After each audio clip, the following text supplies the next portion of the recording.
I asked Dan if there was going to be music, and he said no, so I'm going to provide my own.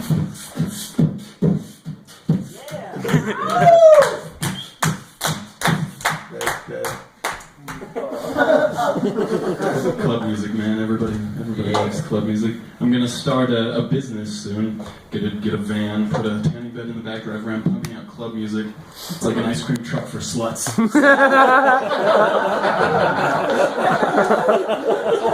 Home delivery time, man. That's the way that this is gonna be huge, you know? You call, we come. You walk out in a bathrobe, climb in. About 10 seconds later, you realize you're in a coffin. We drive you to the morgue. It's all funded by the government. They're trying to weed out potential traitors. Because anyone willing to stoop low enough to buy home delivery tanning is just one stoop away from betraying national secrets to Korea. Like the cotton gin. The Bill of Rights. Man, I've always wondered at the Vatican, how do they celebrate Father's Day? Do they just not do it because they're all celibate, or do they all walk around with these quirky little smiles on going, Happy Father's Day, Father?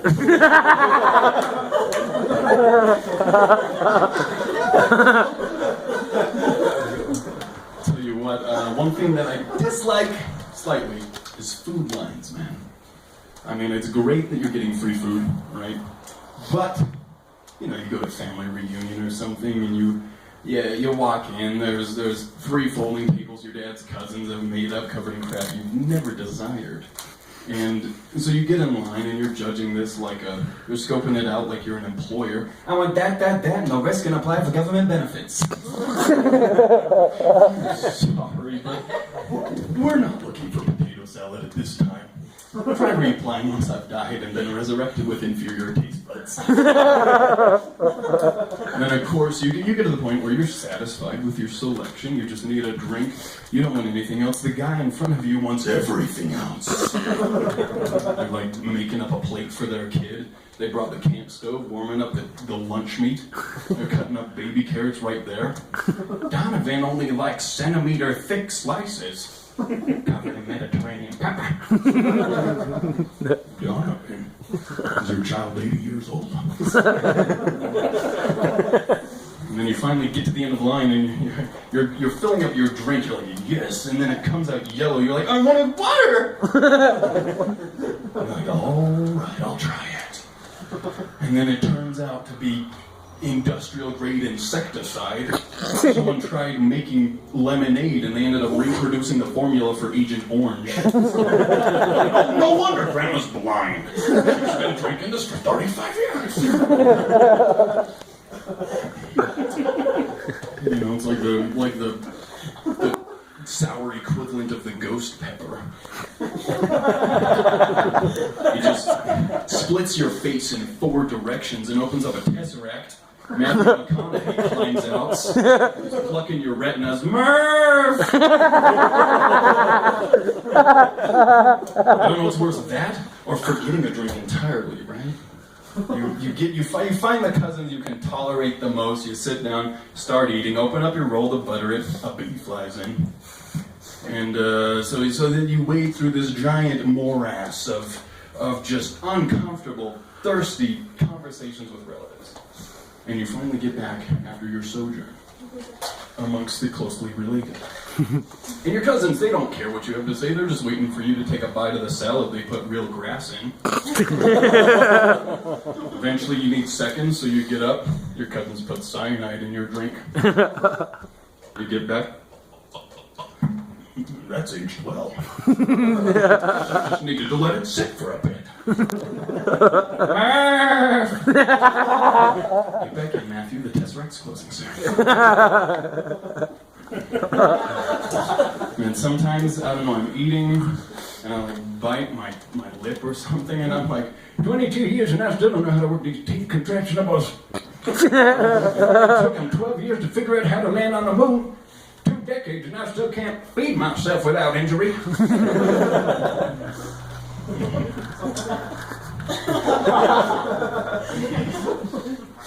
Has anybody been on the internet recently? Never. So not any. I won't believe that. On on the internet, you occasionally find things called memes. There's one called Ornery Kermit. And he'll be sitting there drinking some tea, looking away from the camera, and it'll say something like, you can't afford food today, but you smoked 2 packs of cigarettes. But that's none of my business. You know, these little snide remarks. But every time I see that, I'm like, that's not Ornery Kermit, that's slightly pugnacious Kermit. You know, Ornery Kermit, like, Piggy, stop hogging the covers. I'm cold-blooded. I'll literally be dead in the morning.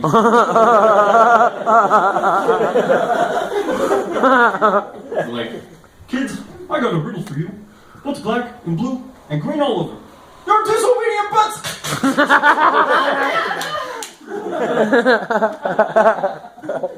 Did you see that Piggy and Kermit got divorced? They're just trying to be trendy, man. You know? But I imagine Ornery Kermit would come out in that situation. Piggy, why don't you just eat the divorce papers? Get some fiber in your diet! Yeah. Why don't you make yourself useful? Go outside and sniff up some truffles. Gosh, I'm still waiting for them to make like a Lord of the Rings Muppets edition, just so I can hear Fozzie Bear say, "One does not simply waka waka into mortal."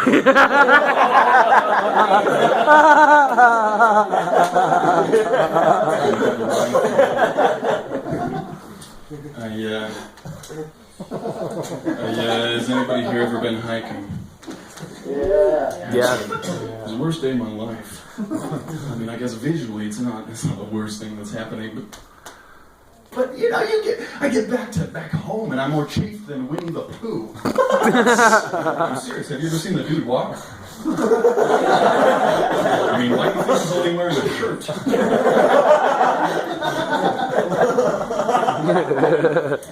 Gosh, that name though, every time. I love this series, but Winnie the Pooh. If we take a look at the nomenclature on the 100-Acre Wood, we get things like rabbit, piglet, owl, gopher, kangaroo. So we can safely assume that at some point Winnie the Pooh was just called Bear. I still write to Disney every week to try and get that backstory. I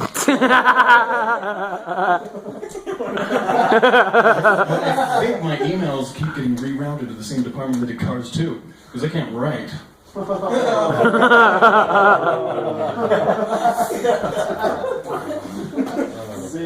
No, I mean, I guess whatever happened though, we can assume that all the animals in the 100-Acre Wood got together one day and they were like, Winnie the Pooh.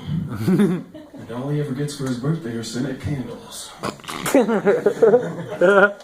I wanted a snackable of honey. Actually, Pooh, that honey dye ain't working out so well for you. Your fur is yellow. When was the last time you bathed? Why do you think no one smacks your butt after football games? Think you'd be able to at least catch something with those sticky hands? And I don't know, I love the show. I mean, I remember watching it as a kid. And there was one episode, I kid you not, where Pooh gets stuck in Rabbit's hole. This is a life lesson right here, because at the end, when he's finally coming out, they sing a song. They sing a song to celebrate this. Hooray for you, hooray for me, hooray, hooray, the Pooh will soon be free. That's Disney teaching life lessons there. Another episode that just tickled me was when we played Pooh Sticks. I don't know if anybody remembers that. They drop... Yeah. I'll just let you imagine. But I, even as a child, I always thought, yeah, that's gotta be interesting for him to come home. Christopher Robin, what did you do today? We played Pooh Sticks, Mother. Oh, and what does Pooh Stick do? Is what I imagine her saying.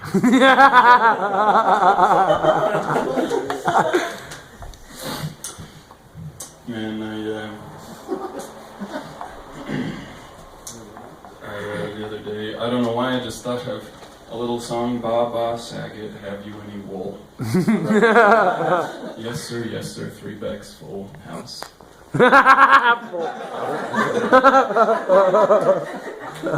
Another iteration, Ba Ba Barker, Have You Any Wool? Yes, sir, and it can be yours if the price is right.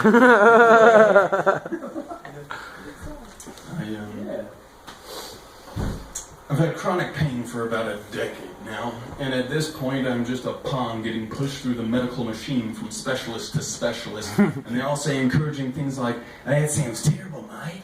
And I'm like, "Yeah, it does, you check, hey, bugger." So I'm at this new chiropractor, right? And getting this, like, algorithmically scattered electroshock therapy. Just feels like they're stabbing metal needles into your spine. Which I guess is just like acupuncture.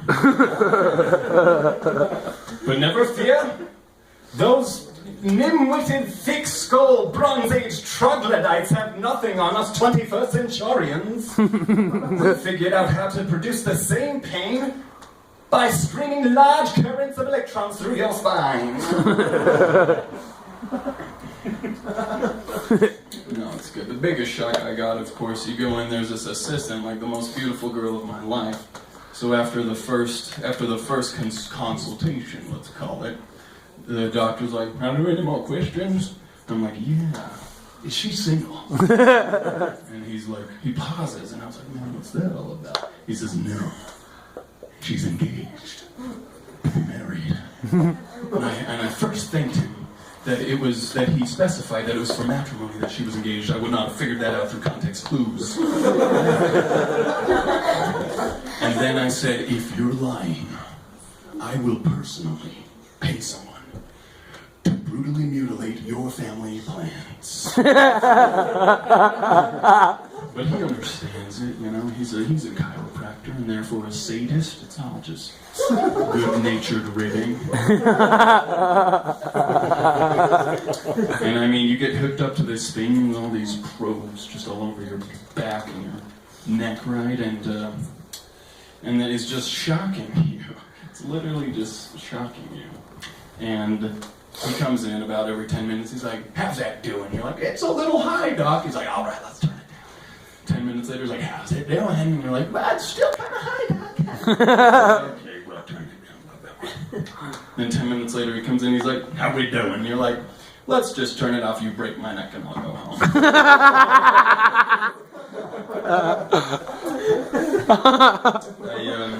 So I'm sitting there, right?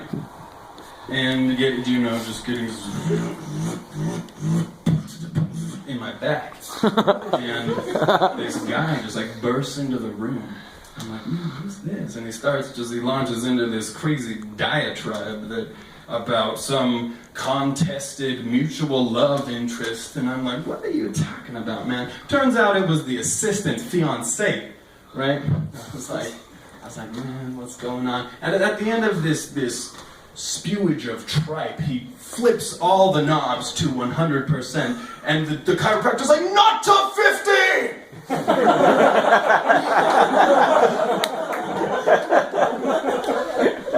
But he didn't turn it off. They just watched me kind of convulse. Because he's a sadist. What's a little good-natured ribbing between friends? Thank you.